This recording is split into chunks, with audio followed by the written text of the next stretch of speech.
स्थानिक स्वराज्य संस्थांच्या निवडणुकांच्या धामधुमीमध्ये पक्ष फोडाफोडीवरून महायुतीतच धुसफूस सुरू असल्याचं दिसतंय। याच दरम्यान सेना नेत्यांमध्ये एक नाराजी नाट्य रंगलं आणि त्यानंतर मुख्यमंत्री एकनाथ शिंदेंनी दिल्लीमध्ये जाऊन गृहमंत्री अमित शहांची भेट घेतली। या भेटीनंतर महायुतीतल्या नेत्यांना या मित्रपक्षातले पक्षप्रवेश थांबवा अशा सूचना शिंदेंनी केल्याची माहिती आहे। महायुतीमध्ये वितुष्ट येऊ देऊ नका असंही शिंदेंनी म्हटलं। एकनाथ शिंदे नाराज नाहीत, त्यांच्या नाराजीच्या बातम्या योग्य नाहीत असं मत चंद्रशेखर बावनकुळे यांनी मांडलंय। तसंच समन्वय समितीमध्ये ठरवलंय की एकमेकांच्या पक्षातील पक्षप्रवेश करायचे नाहीत, मात्र जेव्हा काही कार्यकर्त्यांना उमेदवारी मिळत नाही तेव्हा कार्यकर्ते एका पक्षातून दुसऱ्या पक्षात जातात असंही बावनकुळे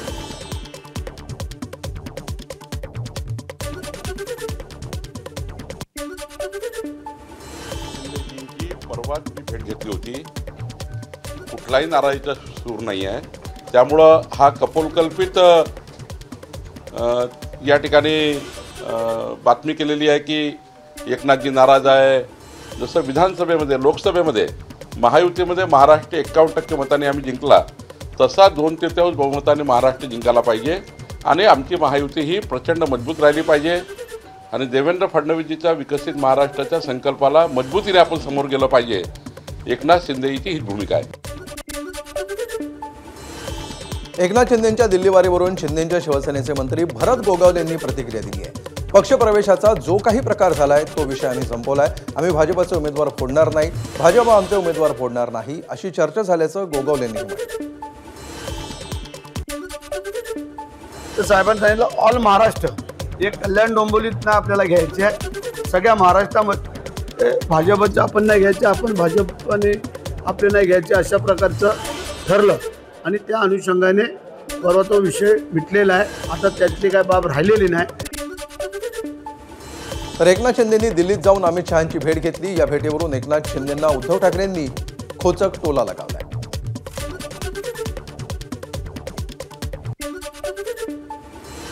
आता तर कहर म्हणजे त्यांच्यातच आपापली नसा आवडण्यास सुरू झालेले आहे।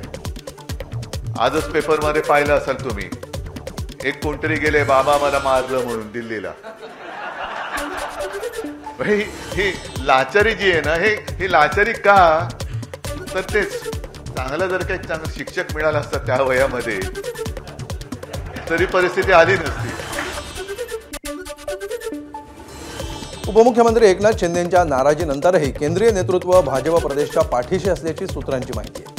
राज्यामध्ये भाजपची घोडदौड चांगल्या प्रकारे सुरू ठेवा, स्थानिक स्वराज्य संस्थांच्या निवडणुकीमध्ये भाजप पहिल्या क्रमांकाचा पक्ष करा अशा सूचना केंद्रीय नेतृत्वानं महाराष्ट्रातील भाजप नेत्यांना दिल्याची माहिती आहे। तसंच आरोप प्रत्यारोप होतच राहतील, पक्ष बांधणीचं काम सुरू ठेवा अशाही सूचना देण्यात आल्याची माहिती आहे।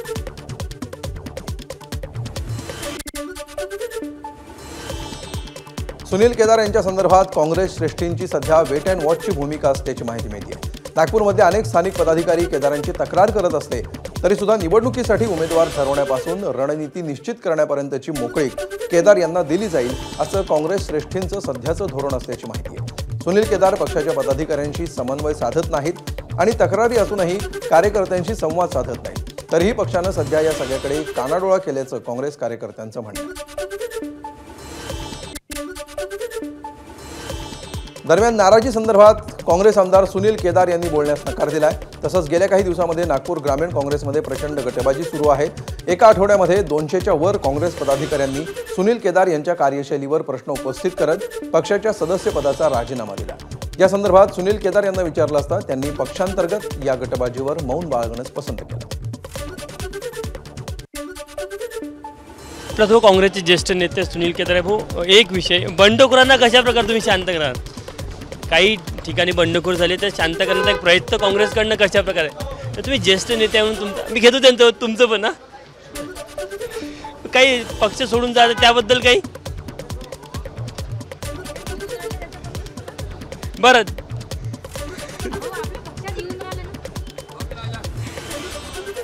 एक भाऊ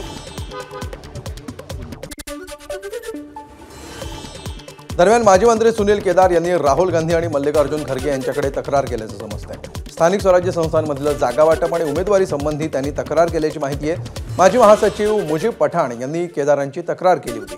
केदारांनी भाजपची सुपारी घेऊन बुटीबोरीमध्ये पंजा गोठवला असं पठाण यांनी म्हटलं होतं। सुनील केदार यांचे खंदे समर्थक आणि रामटेकचे खासदार श्यामकुमार बर्वे यांनी पक्षातल्या विरोधकांना सडेतोड उत्तर दिले. काँग्रेस पक्षामध्ये काही तत्त्व आहेत, या तत्त्वांना धक्का लावणाऱ्यांना लोकसभेच्या वेळेस पण धडा शिकवला आणि या निवडणुकीतही धडा शिकवू अशा कठोर शब्दात श्यामकुमार बर्वे यांनी उत्तर दिलंय.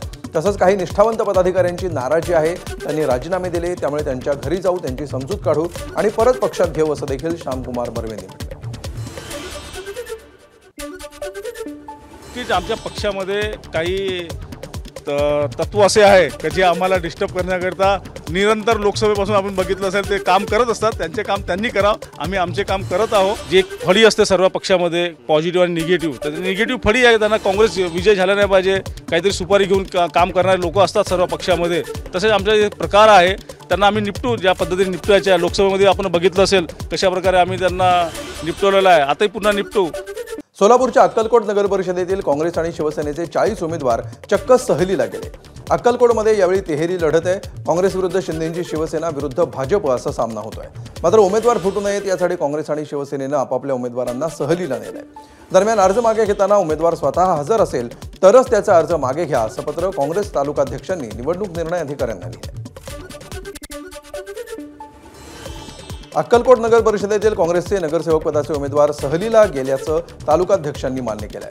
अनेक उमेदवारांवर सत्ताधारी नेते दबाव आणून माघार घ्यायला लावत असतात असा आरोप तालुकाध्यक्ष मल्लिकार्जुन पाटील यांनी केलाय.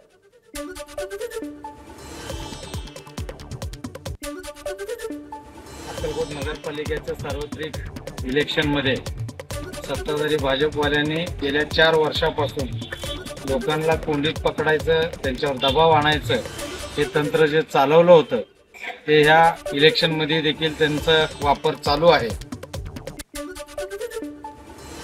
कोल्हापूरमधील कागर नगरपालिका निवडणुकीची रंगत आणखी वाढली आहे. शिंदेच्या शिवसेनेच्या उमेदवारांना अज्ञात स्थळी हलवल्याचं समजतंय.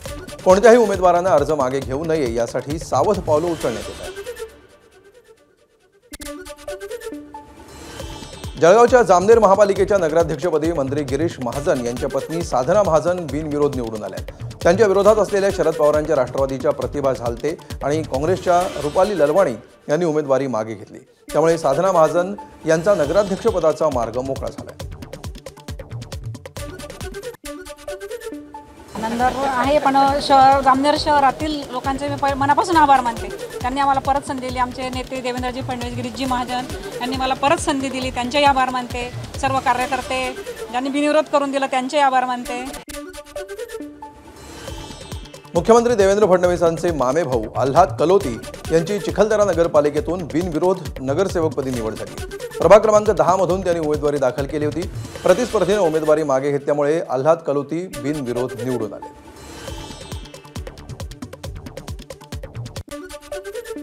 हिल स्टेशन जे अमरावतीचं विदर्भाचं नंदनवंदन जे आहे चिखलदरा, या ठिकाणची नगरपालिका, या नगरपालिकेच्या निवडणुकीमध्ये राज्याचे मुख्यमंत्री त्यांचे बंधू आलाजी कलोती हे या ठिकाणी उभे होते. या ठिकाणी जेवढे या ठिकाणी 9-10 कॅन्डिडेटनी फॉर्म भरले होते त्या सगळ्यांनी मुख्यमंत्र्यांच्या नेतृत्वावर विश्वास ठेवून सगळ्या विकासाच्या योजनेला समोर पाहून आज या ठिकाणी सगळ्यांनी या ठिकाणी विड्रॉ केलेला आहे आणि अनअपोज या ठिकाणी आल्हादजी कलोती मुख्यमंत्र्यांचे बंधू या ठिकाणी निवडून आलेले आहे. दरम्यान काँग्रेस प्रदेशाध्यक्ष हर्षवर्धन सपकाळ आक्रमक झाल्याचं पाहायला मिळत आहे. मामे भावाला नगरसेवक बनवून चिखलदरामधील जमिनी खरेदी करण्यासाठी नगरसेवक केलं जातं. हे फडणवीसांकडून दमदाटी आणि गुंडागर्दी सुरू आहे अशी टीका हर्षवर्धन सपकाळ यांनी केली. हे मतचोरीचा हा दुसरा भाग आहे. आता उमेदवार चोरी यांनी सुरू केलेली आहे. फ्री अँड फेअर इलेक्शन महाराष्ट्रात होत नाही. जो माणूस ज्या ठिकाणी उभा राहू शकत नाही त्याला तिथे मतदार यादीत नाव टाकलं जातं, त्याला तिथे निवडून आणण्यासाठी सारथीचे प्रयत्न केले जातात. हे महाराष्ट्राच्या मुख्यमंत्र्याचं अशोभनीय अशा स्वरूपाचं काम आहे. आम्ही त्याचा धिक्कार करतो, त्याचा निषेध करतो. माजी मंत्री यशोमती ठाकूरांनी फडणवीसांवर निशाणा साधलाय. मतचोरीनंतर आता हा उमेदवारी चोरीचा भाग असल्याची टीका त्यांनी केली आहे. तसंच मुख्यमंत्री देवेंद्र फडणवीस हे महाराष्ट्राच्या इतिहासामध्ये सर्वात क्रूर मुख्यमंत्री म्हणून ओळखले जातील असा हल्लाबोलही ठाकूर यांनी.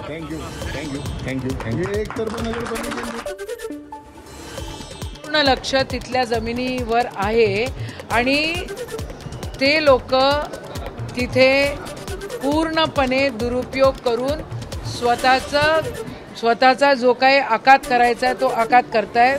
मुख्यमंत्री देवेंद्र फडणवीस ह्या महाराष्ट्राच्या इतिहासामध्ये सर्वात क्रूर मुख्यमंत्री म्हणून ओळखल्या जातील। ज्या हिशोबानं ते संविधानाचं तोडफोड करतायत ते अशोभनीय आहे, त्यांच्या प्रतिमेला बिलकुल ते शोभत नाही।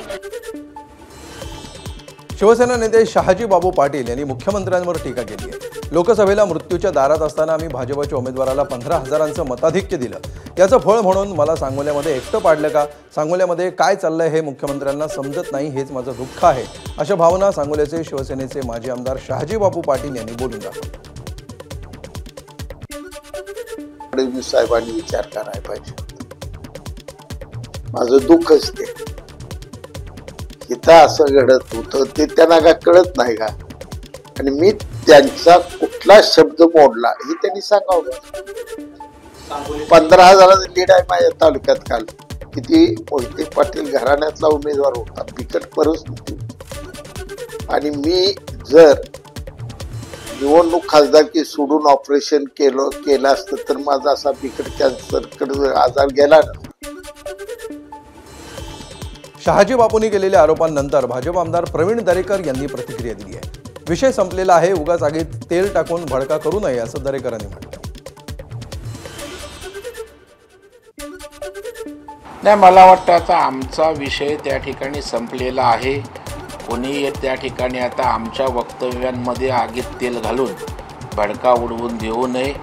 दोन्ही नेत्यांनी वरिष्ठ पातळीवर समंजसपणाची भूमिका घेतलेली आहे आणि त्याच्यामुळं आम्ही तिन्ही पक्ष समन्वयातनंच काम करणार आहोत, हे पुन्हा एकदा मी अधोरेखित करतो। परळी नगर परिषदेसाठी धनंजय मुंडे आणि पंकजा मुंडेंविरोधात करुणा मुंडे मैदानात उतरणार आहे। करुणा मुंडेंकडून परळीमध्ये भव्य सभेचं आयोजन करण्यात आलंय। 3 डिसेंबरला या सभेची तारीख ठरणार आहे। महाराष्ट्रामध्ये ड्रग्ज विक्री, दारू विक्री आणि भ्रष्टाचारासारखे प्रकार सुरू आहेत, त्या विरोधात लढणार असल्याचं त्यांनी म्हटलंय। तुळजाभवानी मातेचं आज करुणा मुंडेंनी दर्शन घेतलं, त्यानंतर त्या बोलत होत्या। परळीमध्ये खूप मोठी सभा मी घेणार आहे। 3 तारखेनंतर आमच्या डिसाईड होईल की आम्ही कधी सभा घेणार आहे परळीमध्ये, आणि खूप मोठी सभा मी घेणार आहे जिल्हा परिषद, पंचायत समिती आणि महानगरपालिकाचे अनुषंगाने।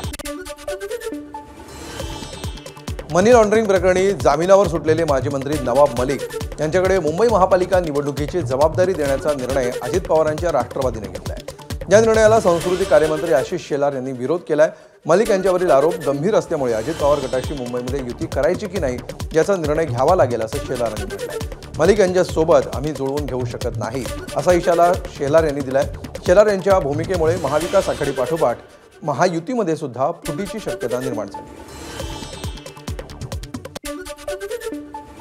आमची भूमिका पहिली तीच होती, आजही तीच आहे, उद्याही तीच राहील। विधानसभा निवडणुकांच्या वेळेला पण आम्ही ही भूमिका घेतली होती की नवाब मलिक हे आमचे समर्थनीय उमेदवार असू शकत नाहीत। हा विषय व्यक्तीपेक्षा त्यांच्यावर असलेल्या आरोपाचा आहे। हा विषय त्यांच्या पक्षाचं नेतृत्व नवाब मलिक यांच्याकडे असेल तर त्यांच्यावर असलेले आरोप, हसीना पारकर आणि अशा सगळ्या आरोपांच्या संदर्भामध्ये भारतीय जनता पक्ष तडजोड करू शकत नाही। कार्यकर्त्यांची आमची भूमिका आहे की या महायुतीमध्ये राष्ट्रवादी काँग्रेस, अजितदादा पवार, नवाब मलिक यांच्या नेतृत्वातली नसावी, असू नये, हीच आमची भूमिका आहे। एबीपी माझा, उघडा डोळे बघा नीट।